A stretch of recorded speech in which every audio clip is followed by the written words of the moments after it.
जय हिंद दोस्तों, स्वागत है आप सभी का इस सीरीज में जिसमें हम the Hindu, Indian express newspaper का एनालिसिस करते हैं।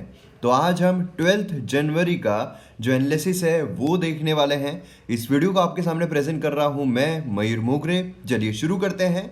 शुरू करने से पहले आप मुझे फेसबुक, इंस्टाग्राम पर फॉलो कर सकते हो। आपकी कोई भी क्वेरीज है तो आप मैसेज कर सकते हो। पीडीएफ के लिए और वीडियो अपडेट्स के लिए आप टेलीग्राम पर फॉलो कर सकते हो। तो जल्द से जल्द फॉलो कीजिए और जो अपडेट्स है वो पाइए। तो आइए यहाँ पर हम न्यूज़पेपर पर नज़र डालते हैं। तो यहाँ पर इंडियन एक्सप्रेस है। इंडियन एक्सप्रेस का ये एक्सप्लेन्ड सेक्शन है।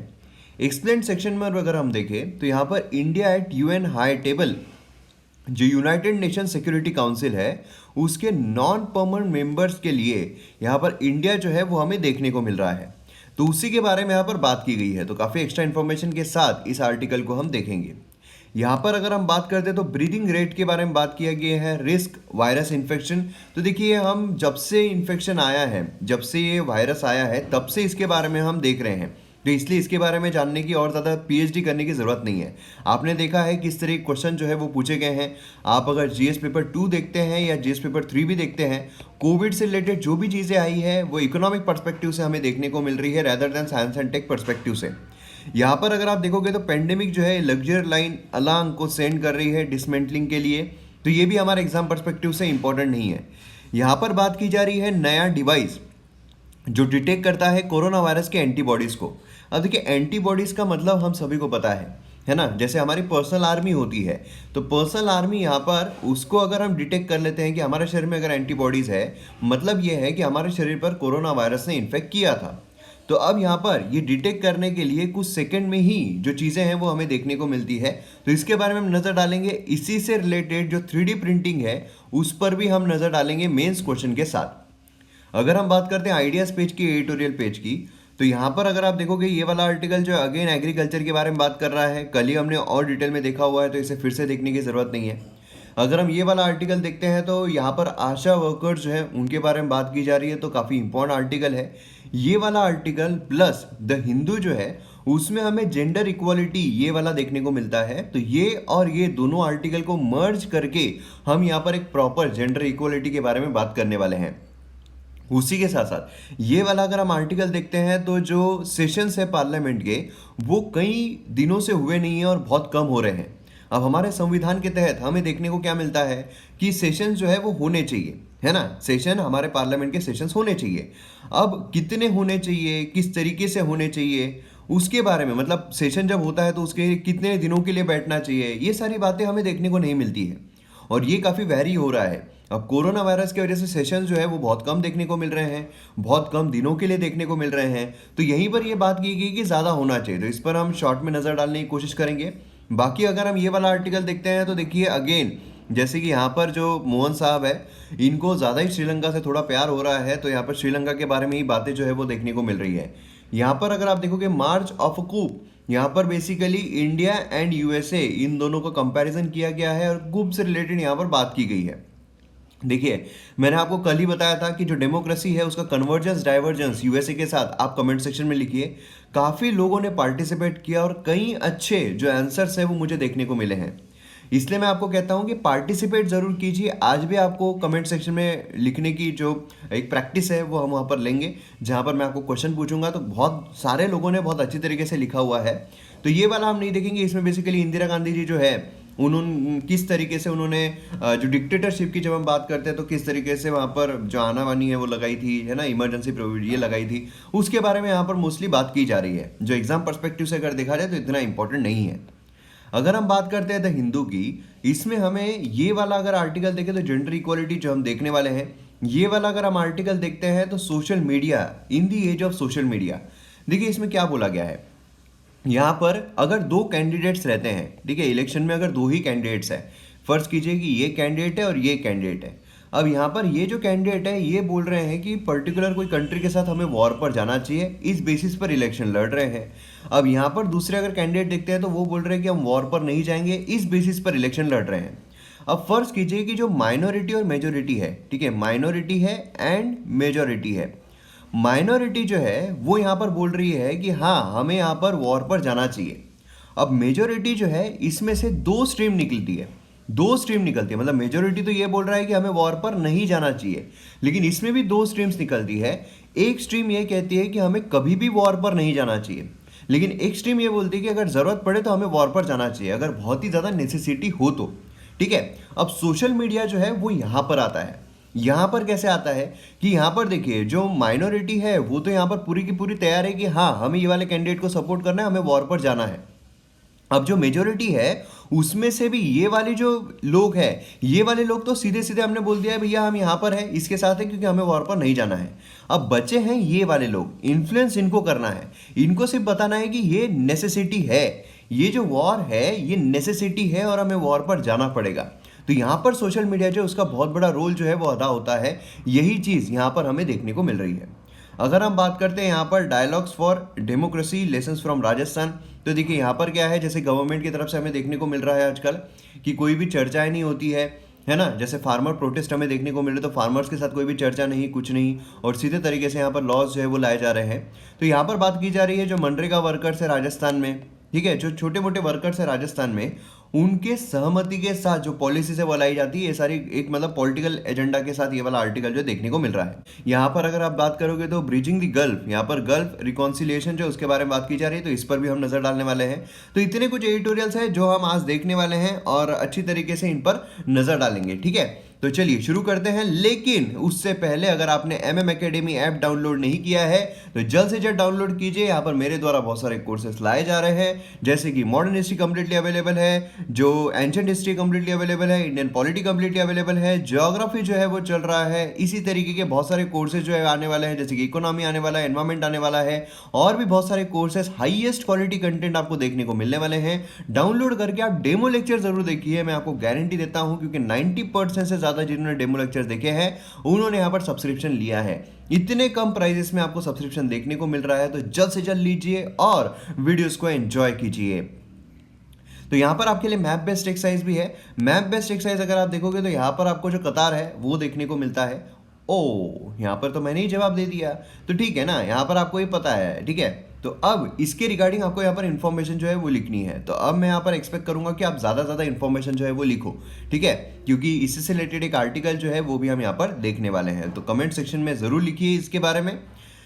आइए यहाँ पर हम बात करते हैं हमारे फर्स्ट एडिटोरियल के बारे में, जो कि है new device can detect corona virus antibodies in seconds. यहाँ पर कुछ सेकंड में ही जो एंटीबॉडीज है वो डिटेक्ट कर रहे हैं। अब देखिए 3D प्रिंटिंग जो है उसका यहाँ पर इस्तेमाल किया जा रहा है। बेसिक कॉन्सेप्ट है 3D प्रिंटिंग का। अब आपको इसके बारे में नहीं पूछा जाएगा ज़्यादा कि कौन सी किस तरीके से टेस्टिंग है, क्या है। कोरोना वायरस की टेस्टिंग के बारे में हम कब से सुन रहे हैं। अब ये हमारे GS पेपर 3 के लिए इंपॉर्टेंट है। क्यों? आप मेन से रिलेटेड क्वेश्चन देखिए, इससे आपको समझ में आ जाएगा। What is 3D printing and what are its implications and challenges? मतलब जो 3D प्रिंटिंग है वो क्या है और इसके एप्लीकेशन और चैलेंजेस क्या है, ये आपको यहाँ पर पूछा गया है। तो जब हम बात करते हैं 3D प्रिंटिंग की, 3D प्रिंटिंग देखिए नॉर्मल प्रिंटिंग हमारी कैसे होती है, आपने कोई एक 2D जो इमेज है वो बनाई और फिर उसके बाद उसका जो प्रिंट है वो आपने निकाला, तो मतलब पेपर पर सीधा छप कर वो आता है। 3D प्रिंटिंग मतलब क्या होता है कि ऑब्जेक्ट ही बन रहा है। मतलब सोचिए आप कि प्लास्टिक वास्टिक ये प्रिंट कर रहे हो, जो बॉटल है ना, वाटर बॉटल होगी तो प्रिंट कर रहे हो, तो उससे हम कहते हैं 3D प्रिंटिंग। मतलब 3D प्रिंटिंग जो है मैन्युफैक्चरिंग प्रोसेस है जो कि यहाँ पर 3 डायमेंशनल ऑब्जेक्ट को क्रिएट करता है। ठीक है, अब इसमें आप जो भी मटेरियल है वो लेते हो, मतलब इसको जो एडिटिव मैन्युफैक्चरिंग है वो भी यहाँ पर कहा जाता है। ठीक है, 3D प्रिंटिंग जो है ये एक ऐसी प्रोसेस है जिसमें जो टाइनी लिटिल स्लाइस होते हैं वो यहाँ पर लिए जाते हैं बॉटम अप से। ठीक है, स्लाइस बाय स्लाइस यहाँ पर बनाया जाता है और फिर इस तरीके से एक सॉलिड ऑब्जेक्ट जो है वो तैयार हो जाता है। मतलब समझ लीजिए एक सॉलिड ऑब्जेक्ट जो है उसी को हम प्रिंट कर रहे हैं।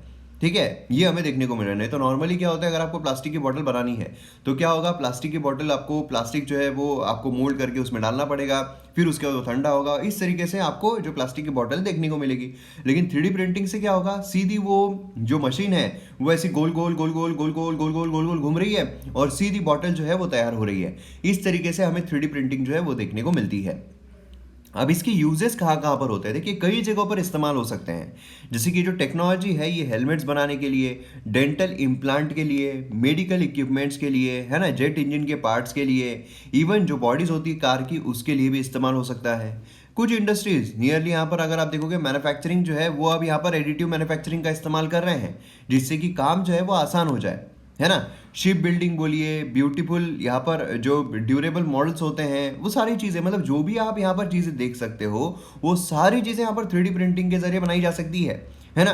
तो यहाँ पर अगर आप देखोगे tools machinery can be seen the food industry like 3D printing sugar.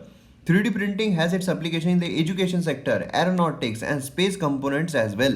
तो मतलब हर जगह पर आपको 3D प्रिंटिंग जो उसका इस्तेमाल आपको देखने को मिल सकता है। अब इंडिया के लिए अगर अपॉर्चुनिटी की हम बात करते हैं तो ये लार्ज कैपिटल इन्वेस्टमेंट जो उसको एलिमिनेट करेगा, है ना। मशीन जो है वो क्या होती है, आर चीपर, इन्वेंटरी जो है वो छोटी होती है ना। स्पेस रिक्वायरमेंट जो है वो भी लार्ज नहीं होती है, इसीलिए यहाँ पर जंप स्टार्टिंग मैन्युफैक्चरिंग, इसमें यहाँ पर मैसिव हर्डल नहीं आएगा, यहाँ पर कैपिटल की रिक्वायरमेंट नहीं होगी। इंडियन सॉफ्टवेयर इंडस्ट्री जो है वो वेल स्टैब्लिश है, इसलिए क्या है यहाँ पर अगर आप देखोगे तो काफ़ी एक जो एज है वो इंडिया को यहाँ पर मिल जाता है।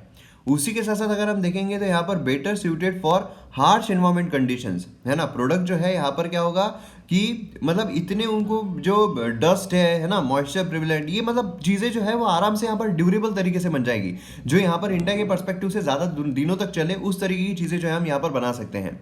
अब यहाँ पर अगर आप देखोगे तो जो मेंटेनेंस है, ठीक है, uniform product quality is far easier, तो ये भी एक है। क्वालिटी जो है हम काफ़ी इजीली यहाँ पर तैयार कर सकते हैं, क्वालिटी जो है हमें काफ़ी अच्छी यहाँ पर मिल सकती है, क्योंकि जैसे हमें क्वालिटी चाहिए उस तरीके से बनाई जा सकती है, और यूनिफॉर्म क्वालिटी जो है वो मिल सकती है। नहीं तो क्या होगा, एक तरीके से आपने यहाँ पर कोई चीज़ बनाई, फिर उसके बाद यहाँ से दूसरी चीज़ जो है यहाँ पर बनाई, तो फिर क्या होगा, यहाँ पर जो क्वालिटी है वो बदल जाएगी, क्वालिटी जो है वो चेंज हो जाएगी।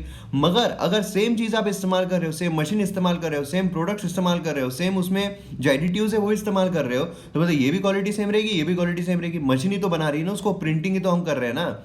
इस तरीके से चीज़ें जो है वो हमें देखने को मिलती है, ठीक है। लेकिन इसके कुछ चैलेंजेस भी है। चैलेंजेस क्या है, लैक ऑफ स्टैंडर्ड। ये 3D प्रिंटिंग जो है वेरी नीच है ना, न्यू डोमेन है, इसलिए यहाँ पर अगर आप देखोगे कोई भी ग्लोबल क्वालिफिकेशन नहीं है, सर्टिफिकेशन नॉर्म नहीं है। उसी के साथ साथ एडॉप्टेशन करने में काफ़ी हेजिटेशन भी है। यहाँ पर अगर आप देखोगे तो इंडस्ट्रीज जो मिनिस्ट्रीज है ना, वो इसके एडॉप्शन के लिए जाने की कोशिश कर रहे हैं, लेकिन यहाँ पर क्या है कि उसको समझना काफ़ी मुश्किल है। आप अगर देखोगे अभी भी जो मैंने आपको बताया है कि बॉटल इस तरीके से तैयार हो जाती है, आप बोलोगे यार ऐसे कैसे बॉटल तैयार हो रही है, ऐसे कैसे हम यहाँ पर बना पा रहे हैं, तो ये जो है काफ़ी मुश्किल हो रहा है। जो जॉब लॉसेस है उसका भी रिस्क काफ़ी ज़्यादा है। अभी क्या है, अगर हम मशीन की बात करते हैं, मैन्युफैक्चरिंग की बात करते हैं, तो इसमें कई सारे लोग इन्वॉल्व है ना। लेकिन अगर 3D प्रिंटिंग आ जाएगी तो फिर उसके बाद क्या होगा, सीधी प्रिंटिंग मशीन जो है एक आदमी ने उसको लगा दिया और वो प्रिंटिंग मशीन ने चीज़ जो है वो बना ली। इससे जॉब लॉसेस जो है वो भी काफ़ी ज़्यादा होंगे। उसी के साथ साथ यहाँ पर अगर आप देखोगे तो हाई कॉस्टिंग, यहाँ पर एक्चुअल प्रिंटिंग जो है वो चीप है, लेकिन यहाँ पर अगर आप देखोगे 3D प्रिंटर ये काफ़ी एक्सपेंसिव हो जाएगा, है ना। प्रिंटर को बनाना ही काफ़ी एक्सपेंसिव हो जाएगा, किस तरीके से मशीनरी पार्ट करेगी, काम करेगी, वो यहाँ पर काफ़ी मुश्किल हो जाएगा। सेक्टर स्पेसिफिक चैलेंजेस भी हमें देखने को मिलते हैं। मतलब अगर आप देखोगे यहाँ पर तो काफ़ी सारी ऐसी जगहें हैं, है ना। जैसे कि यहाँ पर आप देखिए global and even in India largest consumer of 3D printing is the automotive industry right now. यहाँ पर अगर आप देखोगे लॉट ऑफ चेंजेस के साथ हम जा रहे हैं। BS6 यहाँ पर आ गया, इलेक्ट्रिक व्हीकल्स हमें देखने को मिल रहे हैं, है ना यहाँ पर। तो इस वजह से क्या है कि काफ़ी सारा सेक्टर स्पेसिफिक चैलेंजेस जो है वो भी हमें देखने को मिल रहे हैं। तो ये सारे चैलेंजेस यहाँ पर आपको पता रहना बहुत ज़रूरी है, और इसी को अगर हम सॉर्ट करते हैं तो मतलब हमारा यहाँ पर कंक्लूजन जो है वो बन जाता है। अब यहाँ पर अगर आप देखोगे नेक्स्ट आर्टिकल आता है India at UN high table. ये भी हमारे GS पेपर 3 के लिए काफ़ी ज़्यादा इंपॉर्टेंट है। अब इसमें आप देखिए कि US यहाँ पर क्योटिक ट्रांजिशन से जा रहा है लीडरशिप में, है ना। आपने देखा है अभी इलेक्शंस हुए हैं, ये सारी चीज़ें हमें देखने को मिल रही है, तो काफ़ी क्योटिक जो लीडरशिप है उससे गुजर रहा है। अब चाइना यहाँ पर होप कर रहा है कि यहाँ पर प्री इमिनेंट ग्लोबल पावर जो है वो बन जाए, है ना। अब मतलब अगर वो ग्लोबल पावर बन जाता है तो फिर तो क्या ही कहना। यहाँ पर ग्लोबल पावर जो है वो यहाँ पर बहुत खतरनाक तरीके से अगर चाइना हो जाता है तो फिर जो USA है उसको भी यहाँ पर खतरा जो है वो मंडरा रहा है। इससे तो काफ़ी कॉन्फ्लिक्ट उनमें चल रहा है। उसी के साथ साथ पाकिस्तान यहाँ पर कोशिश कर रहा है कि कश्मीर जो है उसका मुद्दा यहाँ पर बड़े लेवल पर उठाया जाए, ह्यूमन राइट्स का इशू जो है वो सिचुएशन काफ़ी ख़राब है, उस तरीके से यहाँ पर उछाला जाए। अब उस पूरे सिनारियो में इंडिया जो है उसने यहाँ पर एंटर किया है united nation security council as a non permanent member इस महीने। अब इसमें ये 2 साल तक के रहने वाला है। अब ये जो है नॉन परमानेंट मेंबर ये क्या है, तो देखिए जो UN है UNSC, वहाँ पर हमें permanent members and non permanent members देखने को मिलते हैं। परमानेंट मेंबर जो है वो टोटल 5 तो है ही है, 5 परमानेंट मेंबर्स हमें देखने को मिलते हैं। वो China, France, Russia, UK and USA, ये 5 परमानेंट मेंबर्स हमें देखने को मिलते हैं। और इनके पास क्या होती है, इनके पास वीटो पावर जो है वो भी हमें देखने को मिलती है। उसी के साथ साथ 10 नॉन परमानेंट मेंबर जो है वो हमें यहाँ पर देखने को मिलते हैं, जो 2 साल के लिए इलेक्ट किए जाते हैं। क्या किए जाते हैं? इलेक्ट किए जाते हैं। अब यहाँ पर अगर आप देखोगे सिलेक्शन जो है non permanent member security council का, तो हर साल जनरल असेंबली में 5 नॉन परमानेंट मेंबर जो है आउट ऑफ 10 ये इलेक्ट किए जाते हैं 2 साल की टर्म के लिए। अब ये जो है सीट ये डिस्ट्रीब्यूटेड है, जैसे कि 5 जो है वो अफ्रीकन एशियन कंट्रीज में से रहेगी, 1 जो है वो ईस्टर्न यूरोपियन कंट्रीज में से रहेगी, 2 जो है वो लैटिन अमेरिकन कैरिबियन कंट्रीज से रहेगी, 2 जो है वो वेस्टर्न यूरोपियन और बाकी कंट्रीज में से हमें देखने को मिलती है। और एक बार अगर ये आ गए तो 2 साल के लिए रहती है और इनका भी काफ़ी बड़ा रोल जो है वो रहता है। अब इंडिया जो है, इंडिया जब यहाँ पर आ गया है और इंडिया यहाँ पर 2 साल के लिए रहने वाला है, और पहली बार नहीं आया है, काफ़ी साल से इंडिया का जो रोल है हमें यूएनएससी में देखने को मिल रहा है। और यूएनएससी में इंडिया ने तो बहुत बड़ी भूमिका निभाई है, और इसीलिए अभी इंडिया जो उसका फोकस रहेगा कि पूरी यूएनएससी में ही रिफॉर्म लाया जाए।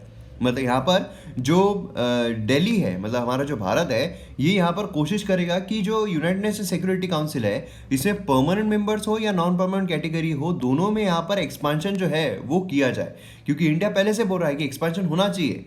और इंडिया जो है ये यहाँ पर सूटेड है परमानेंट यूएनएससी मेंबरशिप के लिए, क्योंकि अगर आप देखोगे तो यहाँ पर पॉपुलेशन बोलिए, टेरिटोरियल साइज बोलिए, जीडीपी बोलिए, इकोनॉमिक पोटेंशियल बोलिए, सिविलाइजेशनल लीगेसी है वो बोलिए, कल्चरल डाइवर्सिटी बोलिए, है ना।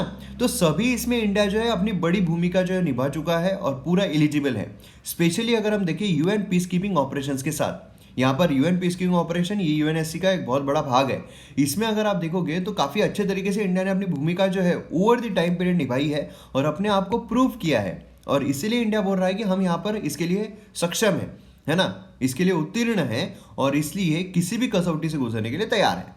नेक्स्ट अगर हम देखते हैं तो इंडिया का फोकस रहेगा टेररिज्म पर, मतलब इंटरनेशनल एफर्ट्स अगेंस्ट टेररिज्म, ये की प्रायोरिटी है इंडिया यूएन में, ठीक है। अब इसमें अगर आप देखोगे तो क्या है कि इसमें पाकिस्तान इंडिया को घेरने की कोशिश कर रहा है ना। पाकिस्तान इंडिया को घेरने की भले ही कोशिश कर रहा है कि चाहे कश्मीर में ह्यूमन राइट्स का वायलेशन ये सब, लेकिन इंडिया जो है उसने तो ऑलरेडी घेरा हुआ है ना पाकिस्तान को। मतलब जो टेररिज्म है उसके लिए ऑलरेडी अगर हम ये भी देखते हैं तो ग्रे लिस्ट में हमें देखने को मिल रहा है ना।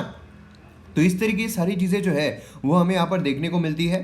और उसी के साथ साथ जो मतलब कन्वेंशन यहाँ पर हमें देखने को मिलते हैं उसके भी तहत, जैसे कि अगर आप देखोगे objective of providing comprehensive legal framework terrorism को कॉम्बैट करने के लिए, इंडिया ने यहाँ पर draft comprehensive convention international terrorism जो है 1996 में लिया। तो इस तरीके से क्या होता है, कुछ चीज़ें होती है जो आपको पता रहना बहुत ज़रूरी है, ठीक है। तो इस तरीके से जो निगोशिएशंस है, जो कमिटीज़ है, ये सब आपको पता रहना चाहिए। लेकिन देखिए प्रॉब्लम जो है ये भी अभी चल ही रहे हैं, जैसे कि यहाँ पर चाइना जो है उसका यहाँ पर दबदबा काफ़ी बढ़ रहा है। एंड इवन चाइना अगर हम देखते हैं तो परमानेंट मेंबर्स में आता है।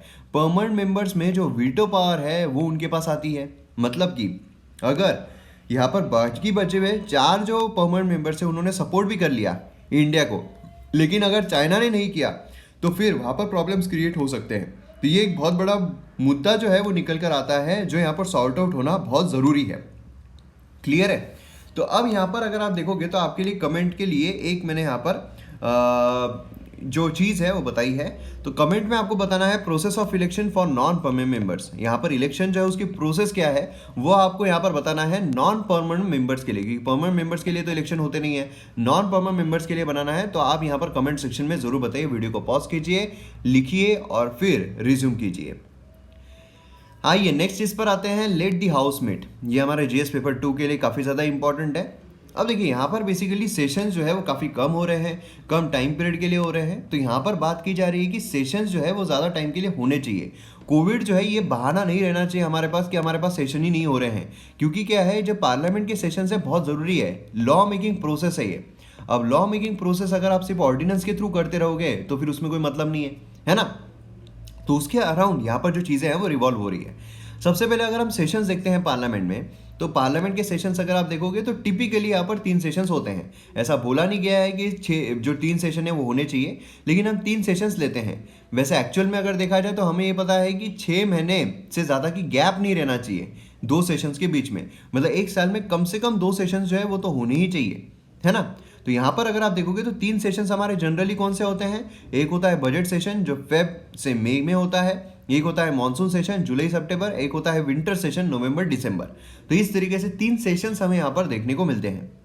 अब देखिए पेंडेमिक जो है वो आया, उसके बाद से जो पार्लियामेंट की सीटिंग्स है वो तो पूरी बहकी गई, मतलब पूरी तहस नहस हो गई। लास्ट ईयर हाउस जो है जस्ट 33 सीटिंग्स हमें देखने को मिला है विंटर सेशन पार्लियामेंट में, है ना। कोविड-19 जो है यहाँ पर फर्स्ट रिपोर्ट किया गया था जैन 30 2020 में, और बजट सेशन जो है उसके कोइंसिडेंस में ही ये आया था। और एंटायर बजट सेशन जो है सिर्फ 23 सीटिंग उसकी हमें देखने को मिली। 19 bills, 18 in Lok Sabha and 1 in Rajya Sabha introduce किए गए। 15 बिल जो है ये पास किए गए लोकसभा में, 13 बाय द राज्यसभा। तो इस तरह की कुछ चीज़ें जो है वो हमें यहाँ पर देखने को मिली है जो कि अच्छी नहीं है। अब देखिए यहाँ पर बेसिकली कैसा है कि गवर्नमेंट के पास तो एक ऑप्शन है ना। मतलब नॉर्मली लॉस कैसे बनाए जाते हैं, हमारे पास लोकसभा है, हमारे पास राज्यसभा है। लॉस कैसे बनाए जा सकते हैं कि अगर लोकसभा में कोई बिल इंट्रोड्यूस होता है, उसके बाद ये जो बिल है यहाँ से पास होकर राज्यसभा में जाता है, फिर राज्यसभा में भी ये पास हो जाता है, फिर किसके पास जाता है, ये जाता है प्रेसिडेंट के पास उनके एसेंट के लिए। फिर प्रेसिडेंट जो है अपनी एसेंट दे देते हैं और फिर ये तब जाकर जो लॉ है उसमें तब्दील हो जाता है ना। लेकिन इन केस अगर जो पार्लियामेंट है ये अगर सेशन में हो ही ना, हाँ ठीक है, पार्लियामेंट सेशन में हो ही ना, तो फिर ऐसे समय पर क्या होता है, जो ऑर्डिनेंस है वो यहाँ पर इशू किया जाता है। ऑर्डिनेंस किसके द्वारा इशू किया जाता है, प्रेसिडेंट के द्वारा इशू किया जाता है। अब यहाँ पर ऑर्डिनेंस जो इशू होता है उसकी सेम पावर एंड इफेक्ट होती है as that of the law of parliament, है ना। लेकिन ऑर्डिनेंस की एक एज होती है, एक लिमिट होती है, टाइम लिमिट होती है। मतलब मैक्स टू मैक्स 6 मंथ्स, क्योंकि जो 2 सेशन है उसके बीच का टाइम पीरियड जो है वो 6 महीने ज़्यादा नहीं होना चाहिए। प्लस जब सेशन मीट होता है उसके बाद 6 वीक्स तक ये जो ऑर्डिनेंस है ये रहेगा, जिंदा रहेगा। अगर जो पार्लियामेंट है वो ऑर्डिनेंस को बिल में लाकर उसको पास नहीं कर देती, उसको एक्चुअल में लॉ में नहीं तब्दील कर देती है, तो अगर फिर ये नहीं होता है तो ये कोलैप्स हो जाएगा, ऑर्डिनेंस लैप्स हो जाएगा। इस तरीके की पूरी प्रोसेस हमें देखने को मिलती है। लेकिन ऑर्डिनेंस अगर आप देखोगे तो कंप्लीटली सेंट्रल गवर्नमेंट की तरफ से हो रही है ना, कंप्लीटली सेंट्रल गवर्नमेंट, क्योंकि president has to act on the aid and advice of central government, है ना, काउंसिल ऑफ मिनिस्टर्स। तो इससे ऑर्डिनेंस क्या हो रहा है, एक्चुअल में ऑर्डिनेंस जो है ये गवर्नमेंट के द्वारा लाया जा रहा है। तो इससे क्या हो रहा है, इससे ये हो रहा है कि हमारे पास जो डेमोक्रेसी है, डेमोक्रेसी का मतलब क्या है, बाय द पीपल, है ना, लोगों के द्वारा यहाँ पर कानून लाए जा रहे हैं, लोगों के द्वारा कानून बनाए जा रहे हैं, लोगों के लिए कानून बनाए जा रहे हैं। तो अब यहाँ पर जब गवर्नमेंट सब कुछ करेगी तो अपोजिशन जो है उसका तो कारोबार पूरा ठप बैठ जाएगा। अपोजिशन जो है वो तो कुछ बोल ही नहीं पाएगी, है ना। तो यहाँ पर अपोजिशन जो उसकी भूमिका रहनी चाहिए। तो इसके लिए क्या है, डिबेट जो है वो होनी चाहिए। पार्लियामेंट का मेन मकसद क्या, अगर ऑर्डिनेंस से सब कुछ होता था फिर तो ऑर्डिनेंस ही हम लेकर आते थे। लेकिन ऑर्डिनेंस को हमने इतना वेटेज नहीं दिया, हमने पार्लियामेंट को दिया, क्योंकि यहाँ पर जो अपोजिशन है वो भी यहाँ पर कुछ जो मतलब हैस्टी डिसीजंस होते हैं गवर्नमेंट के उसको रोक सकती है ना। तो असर्टिव यहाँ पर जो चीज़ें हैं उसको यहाँ पर कंट्रोल किया जा सकता है। तो ये चीज़ यहाँ पर समझना बहुत ज़रूरी है। इसीलिए क्या है कि यहाँ पर कोविड जो है, भले ही यहाँ पर कोविड चल रहा हो, भले ही यहाँ पर कोविड से रिलेटेड जो चीज़ें हैं वो चल रही हो, लेकिन अब जब हम बाकी चीज़ों को पूरा कर रहे हैं, जब गवर्नमेंट एम्प्लॉयज़ वहाँ पर आ रहे हैं, जब प्राइवेट कंपनीज अपने एम्प्लॉयज़ को बुला रही है, तो फिर यहाँ पर गवर्नमेंट जो हमने चुनकर लोगों को दिया है उनको क्या ये हो गया है क्या, उन्होंने तो काम करना चाहिए ना, उन्होंने पूरा बैठना चाहिए ना, क्यों नहीं बैठ पा रहे हैं, क्यों नहीं बैठ रहे हैं, है ना। तो ये सारी चीज़ें जो है काफ़ी ज़्यादा इंपॉर्टेंट हो जाती है। तो इस पर यहाँ पर पूरी की पूरी नज़र जो है वो डालने की बहुत ज़्यादा ज़रूरत है, और हमें पार्लियामेंट जो है उस पर रखना चाहिए, क्योंकि हमारा जीएस पेपर 2 जो है उसमें स्पेसिफिकली पार्लियामेंट पर, लेजिस्लेशन पर कई सारे क्वेश्चन जो है पूछे जाते हैं मेंस में भी। इस साल भी पूछा गया है राज्यसभा जो है उसके बेसिस पर, कि राज्यसभा जो है वो ट्रांसफॉर्म हुआ है from a stepney tyre to a very important role, है ना। तो ऐसे क्वेश्चंस आपको एग्जाम में पूछे जाते हैं, तो इसलिए ये आपको पता रहना चाहिए। आपको ऐसा भी आ सकता है कि पार्लियामेंट में जो पार्लियामेंट्रियन है वो सही से काम नहीं कर रहे हैं, ऐसा पिछले साल क्वेश्चन पूछा गया था। उसी के साथ ऐसे क्वेश्चंस आ सकते हैं कि जो पार्लियामेंट है उसकी सीटिंग काफ़ी इंपैक्ट हो रही है और पार्लियामेंट की सीटिंग बहुत ज़रूरी है, ऐसे क्वेश्चन आपको पूछे जा सकते हैं। नेक्स्ट यहाँ पर हम बात करते हैं प्राइड एंड प्रिजुडाइज। यहाँ पर आशा वर्कर जो उनके बारे में बात की जा रही है, ये हमारे जीएस पेपर 3 के लिए काफ़ी इंपॉर्टेंट है। यहाँ पर एग्रीगेटेड सोशल हेल्थ एक्टिविस्ट आशा, ये trend female community health activist है। यहाँ पर देखिए मेन प्रॉब्लम यही आ रहा है, जो यहाँ पर एक्टिविस्ट है ना वो यहाँ पर बोला जा रहा है, और यहीं से पूरी प्रॉब्लम जो है वो शुरू हो रही है।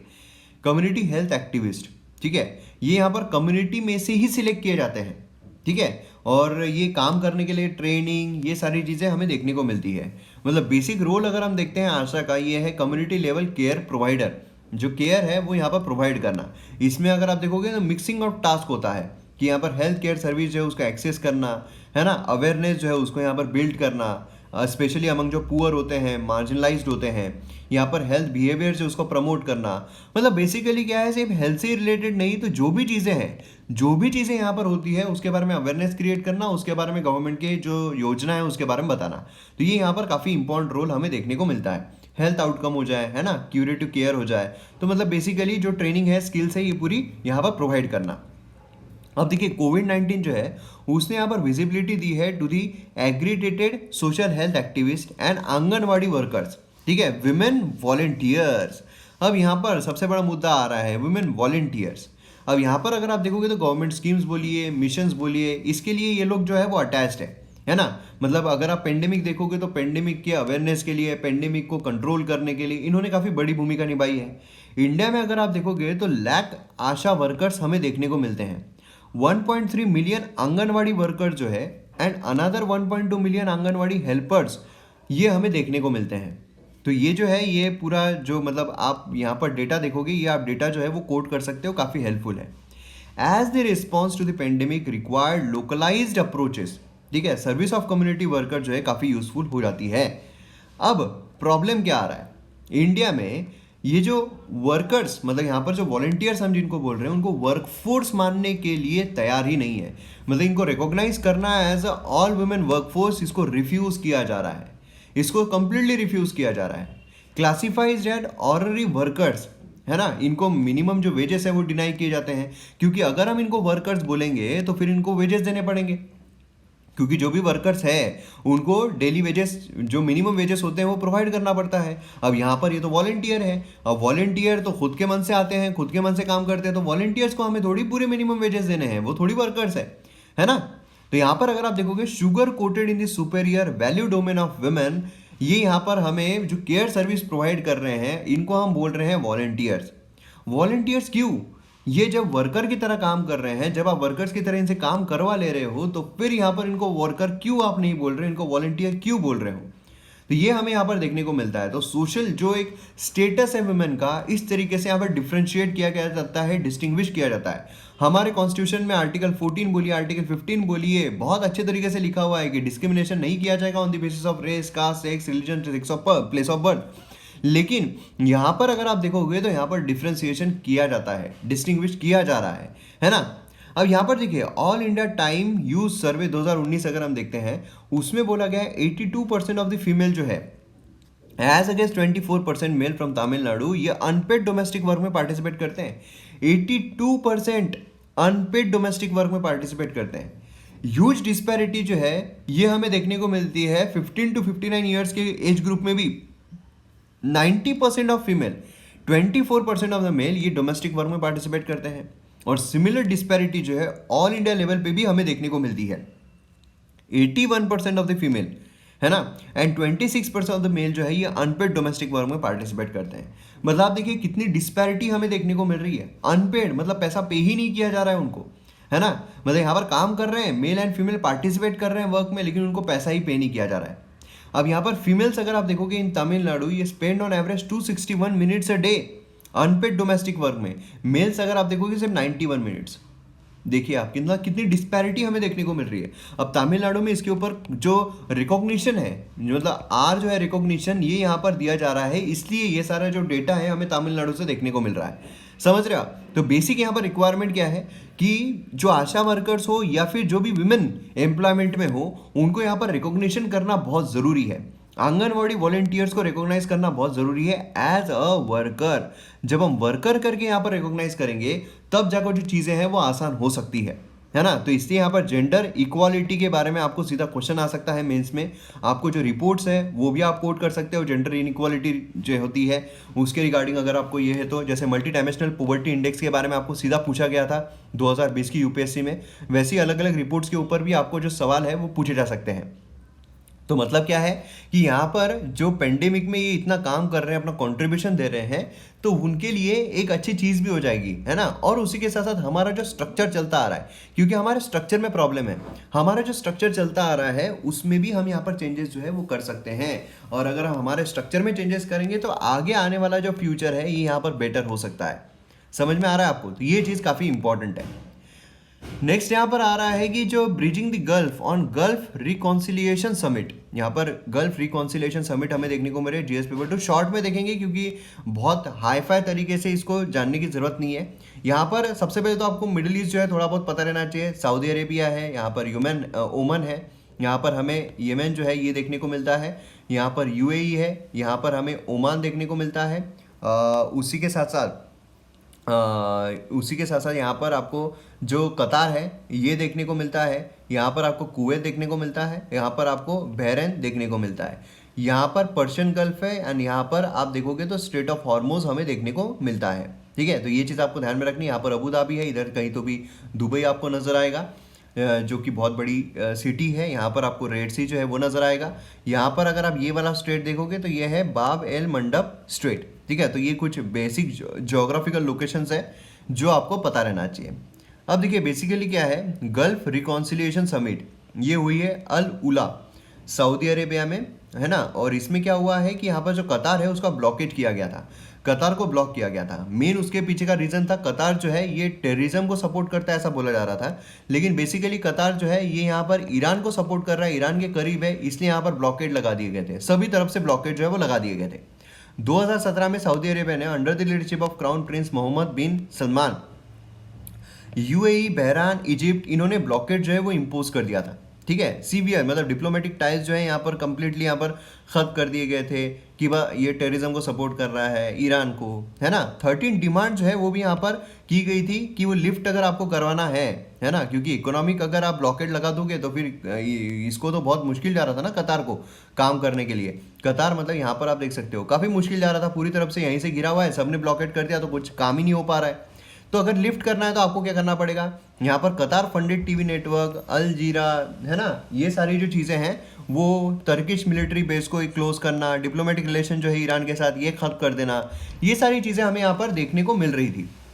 अब यहाँ पर अगर आप देखोगे इंडियन पर्सपेक्टिव से इंपॉर्टेंट होता है, बाकी तो आप कितना भी देखते रहोगे उसमें ये हुआ है वो हुआ है वो हुआ है, कोई मतलब नहीं है ना। जब एमएम एकेडमी पर इंटरनेशनल रिलेशंस हम लेकर आएंगे उस टाइम पे सब कंट्रीज के साथ इंडिया का रिलेशन कैसा है वो स्टार्टिंग से एंड तक तो देखेंगे, लेकिन यहाँ पर जो ओवरऑल रोल है वो भी यहाँ पर काफ़ी ज़रूरी है।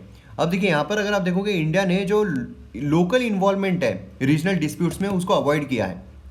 मतलब बेसिकली अगर आप देखोगे तो इंडिया ने क्या किया है, यहाँ पर जो पीस है, रीजनल स्टेबिलिटी है, उसके लिए यहाँ पर काम किया है। उसी के साथ गल्फ जो है ये अमंग द इंडिया का टॉप ट्रेडिंग पार्टनर्स में से है ना। यहाँ पर एनर्जी इंटरडिपेंडेंस जो है, यहाँ पर growing volume of energy imports, ये सारा यहाँ पर मार्क किया गया है। Number of Indian migrant worker अगर हम देखते हैं रीजन में तो मोर देन 7 मिलियन है, तो आप समझ सकते हो कितना ज़्यादा है। उसी के साथ साथ एक्सपांशन जो है पॉलिटिकल एंगेजमेंट का वो भी यहाँ पर growing security cooperation specially counter terrorism के लिए काफ़ी इंपॉर्टेंट हमें देखने को मिलता है। इंडिया और गल्फ पार्टनर जो है वो यहाँ पर स्टेप्स ले रहे हैं डिफेंस कोऑपरेशन के लिए भी।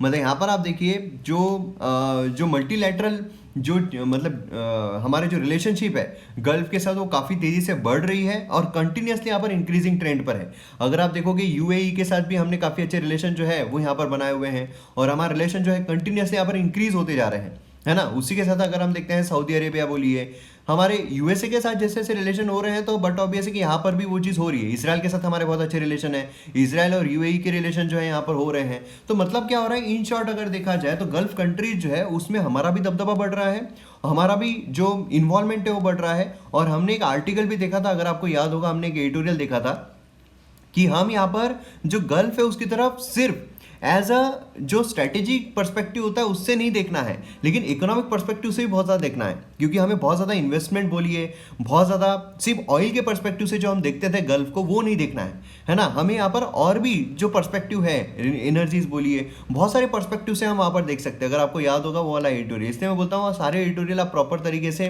रिवाइज करते रहिए जिससे कि आपको सारी चीज़ें याद रहेगी। ठीक है, तो ये चीज़ हमें यहाँ पर देखने को मिलती है इंडियन पर्सपेक्टिव से। तो यहाँ पर हमारा वीडियो जो है वो ख़त्म होता है। अगर आपको वीडियो पसंद आया हो तो शेयर आप ज़रूर कीजिए। मिलते हैं अगले वीडियो में। जय हिंद।